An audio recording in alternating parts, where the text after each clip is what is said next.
When the curtain of celebrity glamour parts to reveal the raw underbelly of personal anguish, few voices pierce the veil with as much unflinching honesty as Gemma Collins. The 44-year-old former star of The Only Way is Essex, TOWIE, known for her larger-than-life persona and unapologetic zest for drama, has once again bared her soul in a social media post that tugs at the heartstrings of millions. This time, the narrative isn't one of on-screen feuds or fashion faux pas. It's a desperate plea wrapped in pixels and prayers, as she shares the harrowing update on her mother Joan's battle with pneumonia.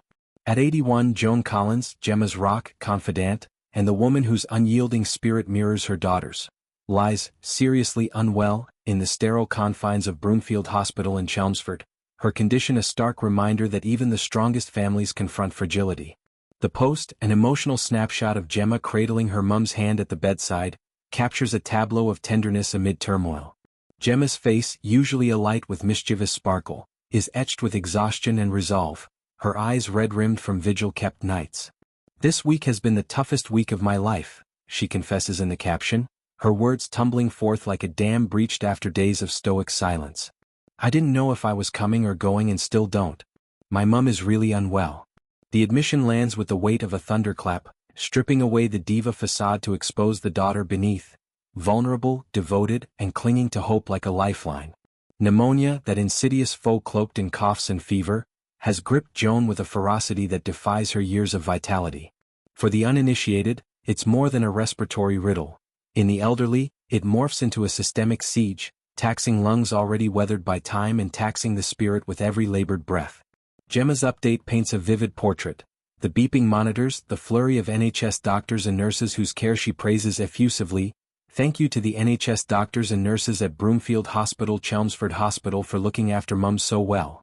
It's a shout-out that transcends gratitude, a public acknowledgement of the frontline warriors who stand as sentinels in Britain's beleaguered health service, their expertise the thin line between despair and dawn. In her raw eloquence, Gemma extends an olive branch to her vast online flock.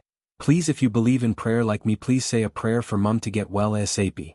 The request, humble and heartfelt, taps into a collective spirituality that transcends denominations, a universal incantation for mercy. She's not alone in this crusade. Waves of support from all my closest friends, family who keep bringing the love, and even anonymous well-wishers invoking higher powers, have buoyed her through the haze. Visits from loved ones, bearing not just flowers but fortitude, have filled the hospital room with echoes of normalcy, a bulwark against the isolation of illness. Music, that eternal salve for the soul, emerges as Gemma's anchor in the storm. "Mum and me always have loved Madonna and her music, so it's getting me through ATM, giving me a lift," she reveals, a nod to the Material Girls' anthems of empowerment that have soundtracked their bond.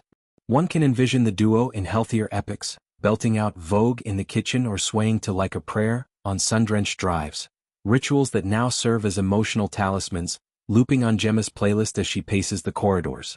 Madonna's oeuvre, with its themes of reinvention and resilience, mirrors Gemma's own trajectory, from TOWIE breakout to wellness warrior, shedding pounds and stereotypes in pursuit of self-mastery. This crisis isn't Joan's first brush with the abyss. Just last year, Gemma endured a parental peril that still haunts her dreams. Rushed to hospital after suddenly ceasing to breathe, her mother teetered on the precipice, doctors issuing grave warnings that survival hung by a thread. Gemma, then navigating her own whirl of career pivots and romantic revelations, rallied with a ferocity that belied her flamboyant exterior. That scare forged an even tighter tether, amplifying the terror of this recurrence. Pneumonia's recidivism in the aged is no secret. Weakened immune systems invite reinfection, turning recovery into a Sisyphean push. Yet, Joan's prior triumph speaks to an indomitable core, a fire that Gemma inherits and amplifies. Gemma's openness, a hallmark of her brand, transforms private pain into public purpose. In an age of curated feeds where vulnerability is often commodified, her plea feels authentic, a cry from the gut that invites empathy without exploitation. Fans, from Essex locals to global devotees, flood her comments with prayers and anecdotes, weaving a virtual prayer shawl around the Collins women. It's a microcosm of community healing, where social media shifts from superficial scroll to sacred space. Gemma, who has weathered body-shaming barrages and breakup bulletins with chin held high, now models grace under grief, her post a masterclass in leaning on love. As days blur into nights at Broomfield, Gemma clings to micro-moments of magic. A squeeze of Joan's hand, a faint smile through the oxygen mask, the distant hum of hospital life that promises persistence. The NHS, maligned in headlines yet lionized in crises, becomes her unsung hero, its corridors a labyrinth of second chances. And in the quiet hours when doubt creeps like fog, Gemma turns inward, drawing on the lessons of loss, her nan's passing, friendships frayed by fame. These forge her into a fiercer advocate, vowing post-recovery to champion elder care, perhaps launching a fund for respiratory relief or awareness drives on late-life lung health. Joan's fight, viewed through Gemma's lens, becomes a family epic, a saga of matriarchal might, where pneumonia is but a villain in a larger lore of love.